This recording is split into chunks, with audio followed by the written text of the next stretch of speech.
E aí, fiz esse guia rápido de preguiçoso para preguiçoso, passando por cada um dos bosses da masmorra, mostrando como fazer a luta, onde eu errei e aonde você vai acertar e ser o orgulho do time. O primeiro boss da masmorra Arena da Chaga do Caos é Tazra. Ao longo da luta, o boss irá abrir uma fissura por 6 segundos que atrai os alvos para dentro, causando muito dano. O boss irá se teleportar e evocar vultos etéreos para atacar os jogadores. O vulto etéreo dispara até seu alvo e causa dano e aplica debuff a todos os jogadores em seu caminho.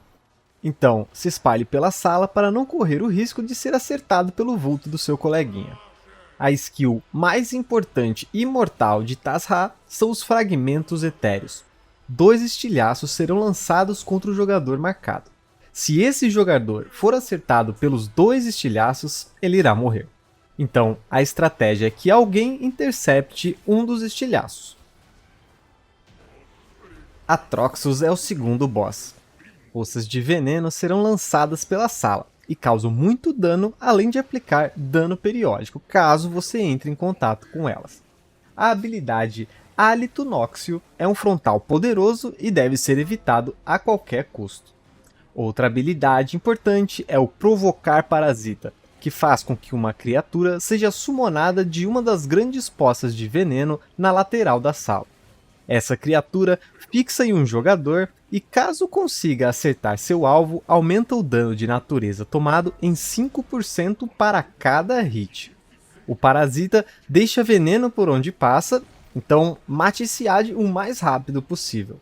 Além de tudo isso, a habilidade Pisada Monstruosa empurra os jogadores para trás, então muito cuidado e preste atenção para não cair no veneno. E o último boss é Caronos. O boss irá marcar 2 jogadores por vez com a singularidade instável, que irá criar um poço gravitacional que puxa jogadores próximos e aplica um slow de 50%. A habilidade Impacto Cósmico faz com que o boss libere uma explosão imensa que empurra os jogadores para trás. Então, mais uma vez, cuidado com a sua posição. Em certo momento da luta, Caronos evoca orbes gravíticos que fixam nos jogadores, causando dano e reduzindo a velocidade, e esse efeito acumula. Como você se livra desses orbes? Chegando próximo de um poço gravitacional, vulgo buraco negro. A última habilidade, e que não deve ser subestimada, é a Cascata de Caos. O boss irá projetar poder cósmico na direção de um jogador, que pode se movimentar para escapar do impacto ou usar um dos buracos negros como escudo.